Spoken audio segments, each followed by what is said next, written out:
Bonjour à tous, bienvenue dans cette rencontre sur le ressourcement parasympathique. Alors, pour rappel, bon, déjà tous ceux qui ne me connaissent pas, bonjour, je m'appelle Laura. Et au cours de ce mois-ci, je vous propose une série de rencontres sur ce que je nomme le ressourcement parasympathique. Et aujourd'hui, c'est notre deuxième rencontre. Et je vais justement revenir sur un peu les détails de qu'est-ce que ça veut dire le ressourcement parasympathique. Peut-être certains d'entre vous savent ce qu'est ce terme parasympathique, à quoi ça fait référence. Peut-être certains d'entre vous ne le savent pas du tout. Je vais revenir là-dessus aujourd'hui. Bonjour à ceux qui se connectent en live. Merci de me faire signe et de me dire que vous êtes présents. Si vous êtes présent en live, n'hésitez pas à me dire d'où vous vous connectez. Et si vous êtes présent en replay, la même question. J'aime beaucoup savoir à quel point cette communauté ici sur Facebook est vraiment internationale. De mon côté, je suis donc à Taïwan, encore et toujours. Et il est déjà 6h30 chez moi. Alors, autre information sur cette série de webinaires que j'organise sur le ressourcement parasympathique. Je l'organise parce qu'au mois de mars, je mettrai à votre disposition, ceux qui veulent aller un peu plus loin dans le ressourcement avec moi, avec mon approche, je mettrai à votre disposition une série de cours, un programme proprement somatique qui se base également avec la pleine conscience, des exercices de pleine conscience afin de réguler son système nerveux et de le mettre au service de son ressourcement profond. Okay. Et donc cette série de webinaires que j'offre ici sur ce groupe Facebook a pour but en fait de partager un peu les éléments, les aspects un peu plus éducatifs, les éléments plus informatifs quant au système nerveux et son rôle dans le ressourcement parasympathique, donc son rôle dans notre ressourcement et comment s'y prendre en fait pour commencer à se ressourcer. Parce que vous avez déjà sans doute remarqué que dans votre vie, quand vous n'êtes pas ressourcé, il y a très peu de choses qui tourneront et on a un sentiment général de déconnexion de soi. Et j'ai envie de vous partager un peu ces clés de reconnexion à soi. Et à nouveau, ceux qui voudront aller plus loin le pourront à partir du mois prochain. Bonjour à tous ceux qui se connectent en live et commençons. Alors, dans ce webinaire, je vais approcher 3 points. Premier élément sur lequel je vais revenir, c'est ce que signifie le ressourcement parasympathique. Okay. Deuxième élément, deuxième point de cette rencontre, je vais revenir sur qu'est-ce que permet ce ressourcement, c'est-à-dire dès lors que notre système nerveux est régulé, de quoi on est capable, et s'il est dérégulé, comment est-ce qu'il impacte notre ressourcement et comment est-ce que ça impacte en fait de nombreuses facettes de notre vie. Okay. Donc, voir un peu les symptômes du manque de ressourcement et voir les symptômes ou les indices d'un ressourcement de soi parasympathique. Et le dernier point abordé au cours de cette rencontre sera des éléments en fait, que je vous partage pour un peu savoir par où commencer, pour commencer à se ressourcer activement avec l'aide de son système nerveux. Okay. Alors, commençons par définir ressourcement parasympathique. Okay. Et commençons avec le second terme qui est parasympathique. Parasympathique désigne une des branches du système nerveux autonome. Okay. Système nerveux autonome, c'est cette partie de notre système nerveux qui s'occupe de toutes les actions involontaires. Okay. Le rythme cardiaque, la circulation sanguine, le bon fonctionnement des organes, etc. C'est cette partie du système nerveux qui s'en charge, système nerveux autonome. La branche parasympathique, elle, donc qui s'occupe de ces actions involontaires, et une branche parasympathique, elle est responsable des fonctions de repos de digestion, de récupération, de restauration. Okay. Mais également, cette branche nous permet l'introspection, nous permet la contemplation, nous permet ces moments méditatifs où on est vraiment concentré vers soi-même, en contact avec son corps, son soi, cette faculté à revenir à soi, à poser son attention. Tout ça nous est permis, tout ça est soutenu par le système nerveux parasympathique. Il est également responsable de tout ce qui est intégration. Donc c'est pas seulement ce qu'on ingère en termes de nourriture, d'aliments, mais également de nourriture intellectuelle, spirituelle, notre faculté à digérer. Okay. Tout cet aspect donc de restauration, de récupération, de digestion est assuré par l'activité des nerfs parasympathiques qui connectent le cerveau et nos organes de respiration, nos organes de digestion, etc. Okay. Tout ça, c'est sous la coupole, sous la responsabilité du système nerveux parasympathique. Lorsque notre système nerveux parasympathique fonctionne de manière régulée, qui n'est pas entravé dans ses fonctions, il nous permet de nous ressourcer, de nous sentir ressourcés. Dès lors qu'on se repose correctement, qu'on digère nos aliments, qu'on intègre tous ces nutriments, dès lors qu'on parvient à récupérer après l'effort, qu'on parvient à être en contact avec soi et d'être à l'écoute de soi, on se sent de manière générale ressourcé. Okay, on n'est pas en train de tirer sur la corde, on est ressourcé, on se régénère, on respecte ces cycles naturels d'activation, d'effort, et puis il y a le moment donc de ressourcement, de récupération, de régénération. Okay, ça c'est vraiment la fonction, la responsabilité du système nerveux parasympathique.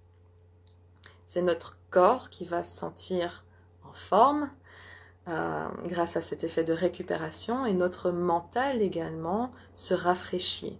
On est capable d'apprendre de nouvelles choses, on est capable de penser de manière claire. Okay. On ne va pas être à chaque fois perturbé par les petits aléas de la vie. On a une certaine fenêtre de tolérance parce qu'on est dans ce mouvement continu de restauration de soi, d'intégration, de digestion, de récupération. Okay. On est capable de recevoir le monde tout autour de soi, on est capable de contemplation intérieure, on est donc doué de ressourcement. Notre ressourcement est effectif. J'espère que c'est clair. Si à un certain moment ce n'est pas clair, n'hésitez pas à me le faire savoir dans les commentaires, que vous soyez en live ou en replay. Okay. Passons maintenant au second élément, second point de ce webinaire aujourd'hui. C'est de distinguer un peu qu'est-ce que permet un système nerveux régulé et quels vont être les impacts d'un système nerveux dérégulé. Qu'est-ce qu'il va générer? Vous percevez sans doute qu'il est vraiment important de savoir dans quel état se trouve notre système nerveux. Okay. Au plus notre système nerveux se régule, au plus on est doué de résilience, parce qu'il y a ce rafraîchissement qui se fait de manière constante. Okay. Au plus notre système nerveux est dérégulé, il y a l'absence de ce ressourcement, et donc ça c'est le vase qui se remplit, et on a des moments de débordement. Okay. Ça va se caractériser typiquement sur le long terme par burn-out et dépression. C'est un manque de capacité à se ressourcer. Okay. Et je tiens juste à préciser, parce que je sais qu'il y a plusieurs personnes sur ce groupe qui traversent un burn-out ou une dépression, qu'on a plusieurs. Plusieurs d'entre nous ont été dans ce cas-là. Juste de rappeler que tout ça n'est pas votre faute. Okay, c'est pas votre faute d'être dans ces états-là. Il n'y a aucune honte à avoir à être dans ces états. Et au contraire, en apprenant plus sur ces états d'un point de vue du système nerveux, relâcher un peu la pression et de savoir que c'est réversible avec un travail avec vous-même en accompagnement, okay, avec votre corps. Alors, pour rappel également, notre système nerveux est un système de communication. Okay, des parties du corps à travers la colonne vertébrale vers le cerveau, via les nerfs sensoriels, et du cerveau vers le reste du corps qui envoie des commandes, okay, à travers les nerfs moteurs. Donc les nerfs sont des réseaux de communication. Okay, la communication va dans les deux sens. Notre ressourcement est dépendant de cette communication entre les cerveaux et les organes, via les nerfs parasympathiques. Et ces nerfs parasympathiques sont toujours si vous connaissez un petit peu voilà, le système nerveux, vous savez qu'on a une branche parasympathique et une branche sympathique. Okay, et ces deux branches, ces deux types de nerfs, sympathiques, parasympathiques, sont toujours en interaction l'un l'autre. Mais bref, notre ressourcement est responsable de cette communication, okay, entre notre corps et le cerveau et notre corps. On peut un peu envisager que notre cerveau est un peu l'ordinateur central qui opère, qui regarde un peu tout ce qui se passe dans le corps, selon les informations qu'il reçoit. Okay. S'il perçoit qu'il y a des messages qui indiquent un certain danger, une certaine menace, qui indiquent qu'il y a un stress en soi, la priorité ne va pas être de se ressourcer. La priorité va être d'être en vigilance, en état d'alerte. Va être d'être en état d'alerte pour être prêt à enclencher des défenses. Okay. Et ça, c'est peut-être un peu plus la responsabilité des nerfs sympathiques, d'être activés et de communiquer ces informations au reste du corps. Donc, tant qu'on est en état d'alerte, tant qu'il y a en soi l'indication intérieure qu'il y a des stress en soi, qu'il y a des éléments qui nous stressent, qu'il y a des angoisses, qu'il y a ces perceptions de danger, de menace, quelles qu'elles soient.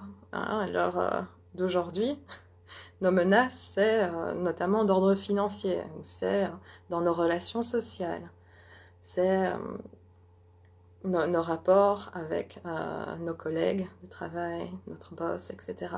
Okay, c'est tout ça. C'est ces moments de vigilance, d'angoisse et de stress. Forme en fait tout un contexte à l'intérieur de soi auquel le cerveau va être sensible grâce à cette perception des nerfs sensoriels. Okay, et donc, c'est pas le moment de relâcher ses défenses, c'est pas le moment de se ressourcer. Car pour se ressourcer, il faut nécessairement relâcher ses défenses. Il faut nécessairement se dire, ok, c'est bon, je me permets de me reposer. Que se passe-t-il donc en soi? C'est vraiment une question importante à se poser. Qu'est-ce qui se passe en soi dans son corps en ce moment? Quelles sont les informations qui me parviennent? Également sous forme d'émotions. Quelles sont les émotions en moi? Alors, je vois juste une question qui est posée et qui est une très très bonne question. Si ça fait plusieurs années qu'on est en état d'alerte, le système parasympathique peut-il arrêter de fonctionner correctement? Alors, ce qui se passe en fait, c'est, puisqu'il y a cette interaction entre système nerveux sympathique, parasympathique, bref, on peut parler de système nerveux autonome de manière générale, c'est certain qu'il va être dérégulé de plus en plus. Parce que toutes ces charges de stress ne disparaissent jamais tant qu'elles ne sont pas intégrées. Elles continuent d'habiter notre corps. Et vous pouvez imaginer le corps comme vraiment une ville, un petit monde qui contient donc toutes ces informations. Et notre système nerveux va s'adapter à ces informations. S'il s'adapte à davantage et davantage de charges, ça veut dire qu'il va être davantage et davantage en train de stimuler des actions de défense, en train de stimuler des états d'hypervigilance. Okay. Donc là, il y a un problème de ressourcement d'ordre parasympathique, c'est certain. Mais c'est jamais une fatalité. Il y a toujours un travail qu'on peut initier. Parfois, ça va prendre beaucoup de temps. Parfois moins, ça dépend de tout un chacun, de sa relation au corps. Mais il y a toujours un travail à effectuer. Okay, je tiens toujours à le rappeler pour pas qu'il y ait cette impression de lourdeur hein, que toute émotion que vous percevez de votre corps, de votre système nerveux, sachez qu'aucune de ces informations n'a à vous effrayer. Au plus vous savez où vous en êtes, au plus vous êtes capable d'avancer en réalité. Tant que vous ne savez pas où vous êtes, ça va être très difficile de faire un premier pas vers sa régulation. Okay? Donc, il n'y a pas de crainte à avoir face à soi-même, face à son propre corps. Au contraire, chaque information est bonne à prendre. Continuons. Donc, cette invitation ici, à travers ce webinaire, c'est vraiment de vous inviter à savoir ce qui se passe en vous-même. D'accord? Et je reviendrai sur cet élément, enfin, sur le troisième point, pour voir un peu par où commencer. Alors, je vais revenir un instant maintenant donc, sur ce qu'apporte ou sur ce que permet, sur ce que génère un système nerveux régulé. Comment est-ce qu'on va reconnaître les indices d'un fonctionnement sain ou désirable, disons, du système nerveux parasympathique, ou système nerveux autonome de manière générale, bien entendu. Alors, quand le système nerveux parasympathique n'est pas entravé dans son fonctionnement, il va nous permettre la restauration, la récupération. Autrement dit, le repos, le sommeil réparateur. Quand vous vous réveillez, vous ne vous sentez pas fatigué. Vous vous réveillez également peut-être de manière assez... Ça dépend pour tout un chacun, on n'est pas tous très matinaux, ça c'est clair, mais peut-être quand on se réveille, on a vraiment ce ressenti de « je suis prête ou prêt pour ma journée ». En lien avec le sommeil également, c'est cette faculté à s'endormir en fait, qui n'est pas compromise. Vous n'avez pas ce sentiment de vous sentir pendant toute la journée fatigué et puis au soir, éveillé, incapable de dormir. Éveillé, pourquoi? Parce qu'on est en état d'alerte.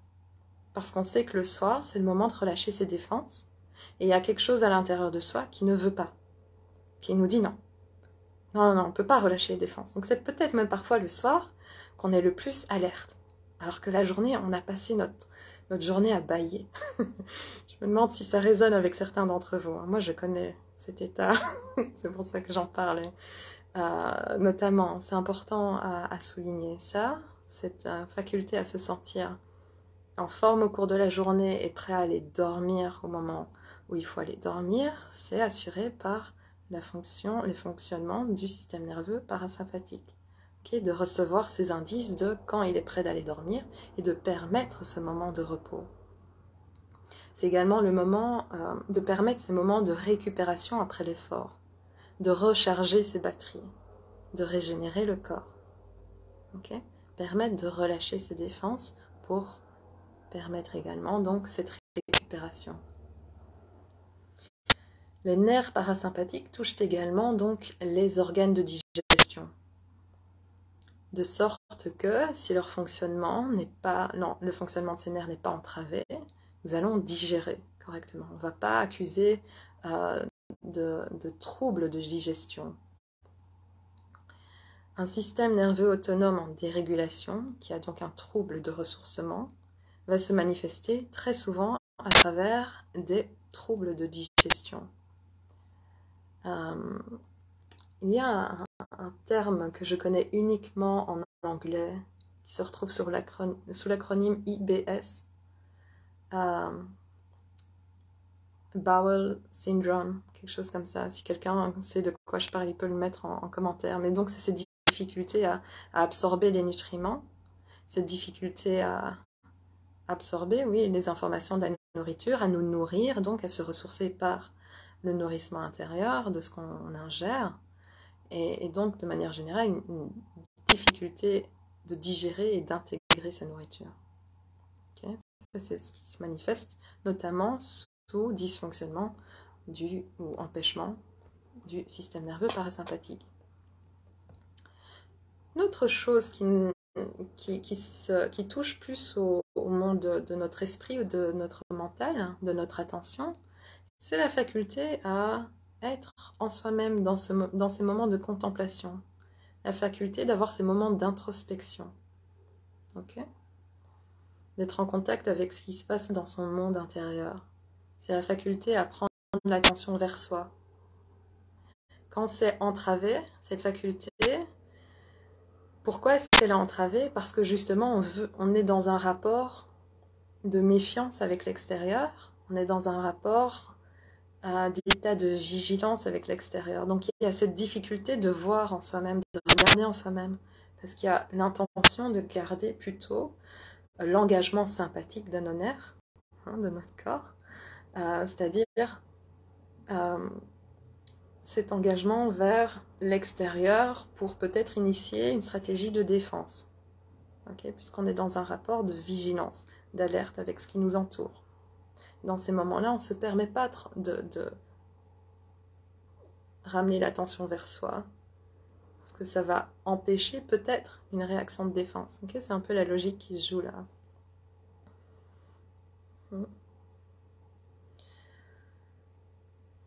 Donc ça peut également, d'une certaine manière, se traduire par des troubles de l'attention aussi, d'une certaine manière. Hein.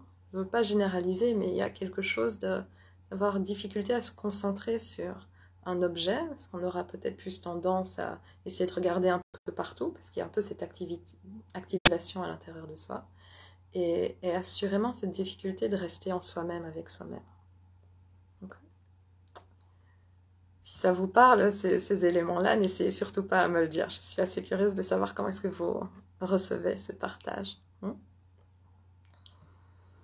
Un autre élément que je trouve important à souligner, c'est que grâce à ce ressourcement permis par le fonctionnement sain, régulé du système nerveux parasympathique, c'est que ce ressourcement va nous permettre une véritable connexion à soi, de vraiment avoir un sens de soi, de qui on est.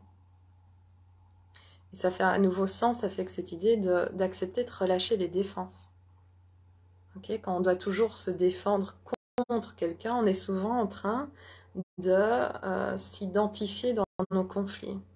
Vous voyez ce que je veux dire?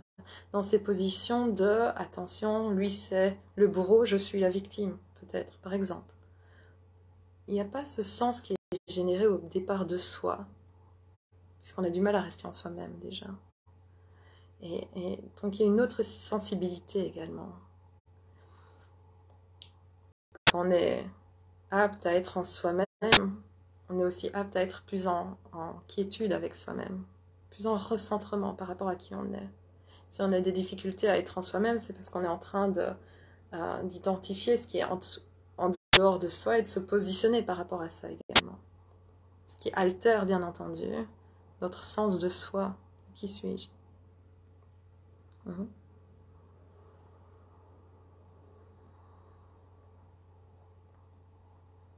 Recevoir. C'est aussi donc le système parasympathique permet de recevoir le soutien du monde, de ce qui nous entoure, permet de savoir ce qui nous ressource, permet de s'ouvrir et de définir alors à travers cette connexion entre le monde et soi qui nous ressource, qui nous alimente, de se définir justement où on se trouve nous et de la manière dont on appartient au monde, dont on appartient, c'est vraiment important, ce sentiment d'appartenance plutôt qu'un sentiment de confrontation. J'espère que ça fait sens ce point-là. Alors passons ensuite à qu'est-ce que va générer un système nerveux dérégulé, c'est-à-dire qu'il y a une difficulté à se ressourcer, à permettre le ressourcement. Alors comme je le disais, en fait, c'est vraiment cet état d'hypervigilance qui va être généré. Je me répète, mais si la récupération parasympathique est entravée, c'est parce que le cerveau perçoit d'autres informations, qui fait que le ressourcement n'est pas notre priorité. La défense est la priorité, la vigilance est la priorité. Okay. Et au plus on accumule ces charges en soi, au plus notre système nerveux s'y adapte. On a une faculté d'adaptation incroyable. Sauf que, évidemment, ça va mener à certaines conditions. Comme je le mentionnais, c'est la difficulté à s'endormir, à permettre le ressourcement, bien entendu, la difficulté à se sentir soi, la difficulté à demeurer en soi-même, la difficulté, tout ce qui entraîne des troubles de la digestion, et puis tout ce que ces troubles entraînent eux-mêmes. Okay, ça peut se répercuter sur notre mental, sur nos émotions, de sorte qu'il y a certains troubles qui se développent, peut-être troubles de l'alimentation, des troubles de dérégulation émotionnelle, être en confrontation avec ses propres émotions, ne pas trouver cette résilience face à ses émotions, ne pas trouver ces moyens de se ressourcer pleinement via certaines émotions, de joie. Même la joie, ça va être difficile de la ressentir parce qu'il y a encore cet élément de défense. Okay? Et tout ça, ça se produit vraiment au plus on accumule en soi cette tension, cette vigilance. Au plus on accumule, au moins on parviendra à se permettre d'expérimenter autre chose et donc de se ressourcer.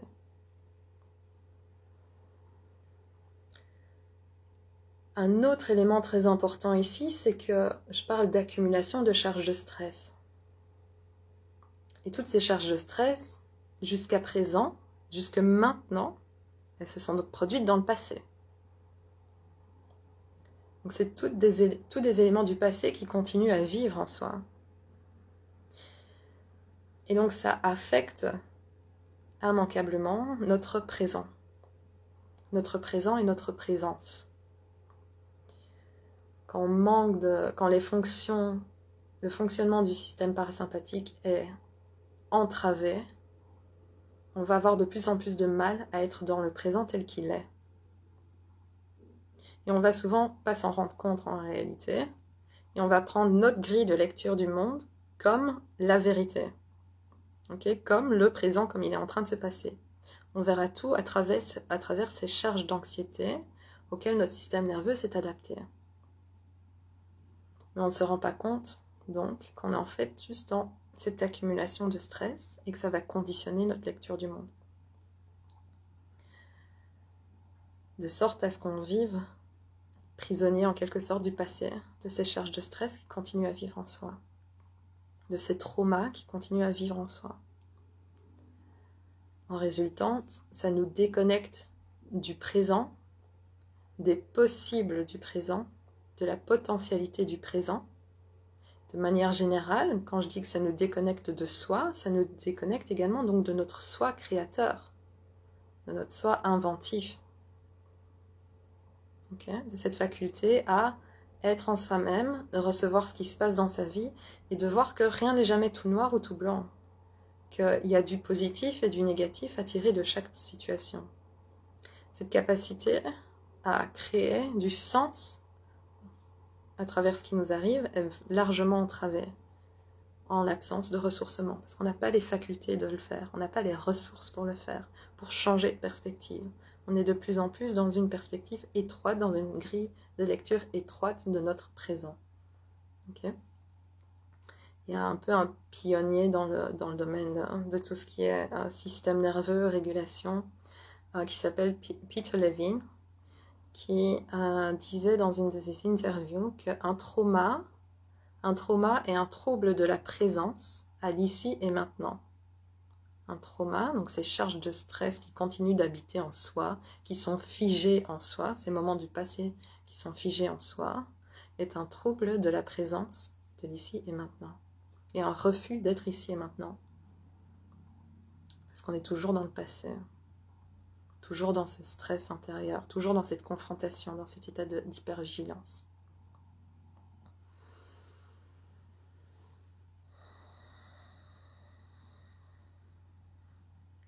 Ok, je pense que ça suffit pour ce point-là.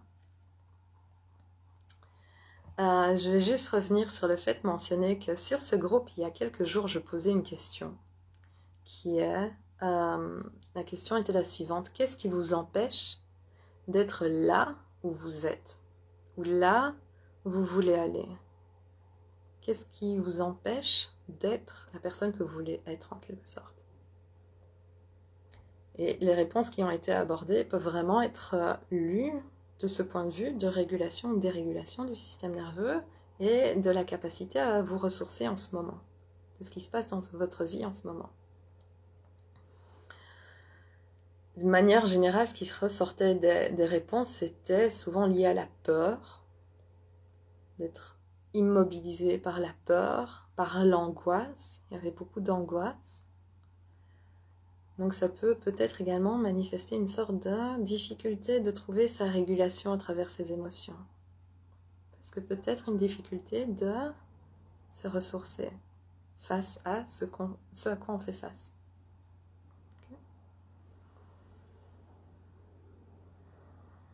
Alors, je n'ai pas envie de passer trop de temps encore sur ce webinaire parce que je tiens à respecter le temps de chacun et je sais bien que ce n'est pas facile de prendre du temps pour soi, de se renseigner sur ce sujet. Donc je vais en fait passer à une des dernières slides, sachant que ce que je souhaitais aborder sur ma slide de mon PowerPoint maintenant, je vais revenir dessus de toute façon. Okay, sur cet aspect de la peur et d'avoir en soi, de ressentir en soi une immobilisation par la peur. Okay, d'être un peu immobilisé en raison des angoisses qu'on est en train de ressentir, de la peur, de ces émotions qui se manifestent en soi. Okay, ces blocages intérieurs qui proviennent d'émotions. Je reviendrai la semaine prochaine sur ce sujet-là. Okay. En attendant, je vais conclure avec juste ce dernier point. Quelles sont les bases alors du ressourcement parasympathique? Oui. Une fois qu'on comprend un petit peu, ok, si j'ai du mal à me ressourcer, c'est parce que il y a en moi ces charges de stress qui continuent à vivre, qui donnent des informations à mon système nerveux, à mon cerveau, qui fait que le ressourcement ne va pas être une priorité tout de suite. Alors, pour ressourcer son système nerveux, pour le réguler, il faut savoir déjà que ce n'est pas un travail que le système nerveux va faire tout seul. C'est un travail qui requiert votre conscience, qui requiert votre présence et votre engagement envers vous-même, okay?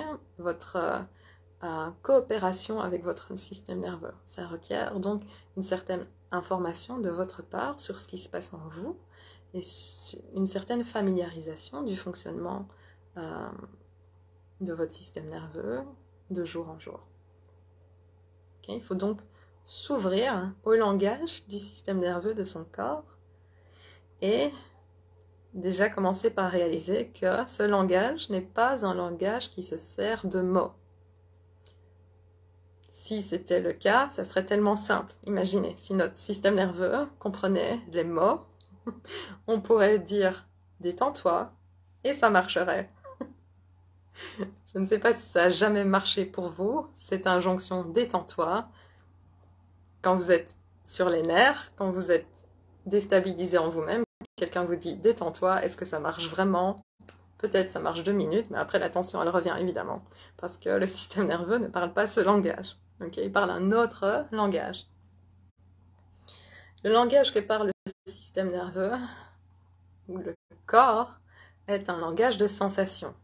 Okay, on va commencer par ça. Le langage du corps est un langage de sensation. Il nous parle à travers nos sensations. Donc ce travail de coopération avec son système nerveux n'est pas vraiment un travail cognitif. C'est un travail somatique, un travail de ressentir son corps. Si on désire prendre en main sa régulation, il est vraiment essentiel de s'ouvrir au corps. Parce que c'est là que se trouve son système nerveux. D'accord, et qui communique avec le reste du corps.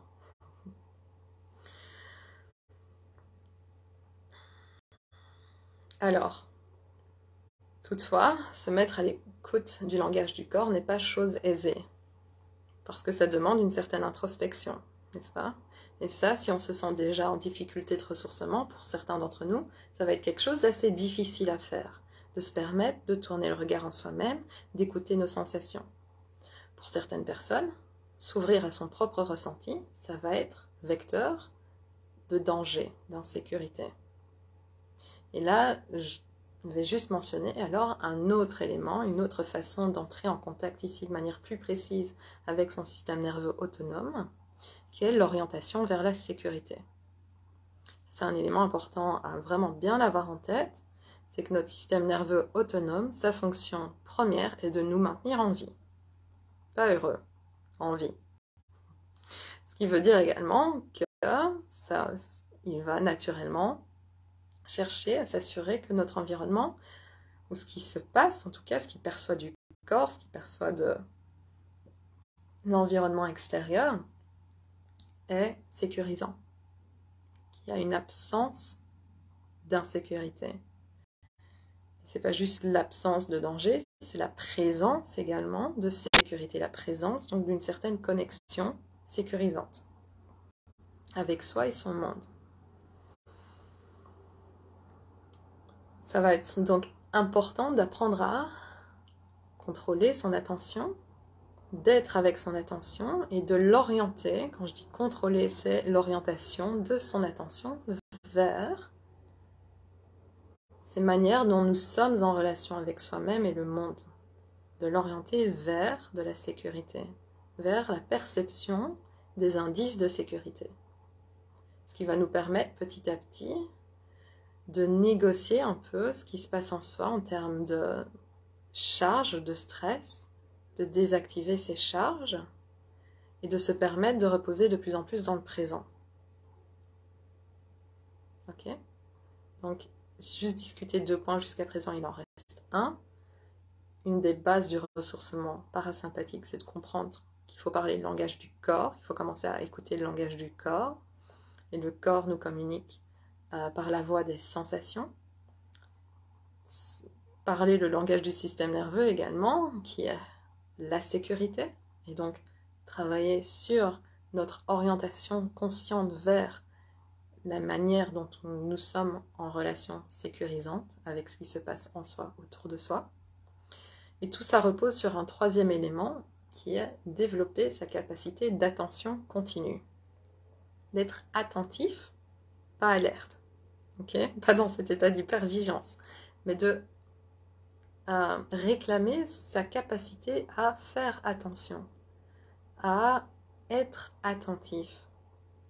C'est là qu'avoir une pratique de la méditation est vraiment un outil fondamental, réellement, un très bon outil, parce qu'avec la méditation, c'est ce qu'on entraîne beaucoup, notamment, c'est notre capacité à faire attention, à être attentif à ce qui se passe, et de cette position de l'observateur.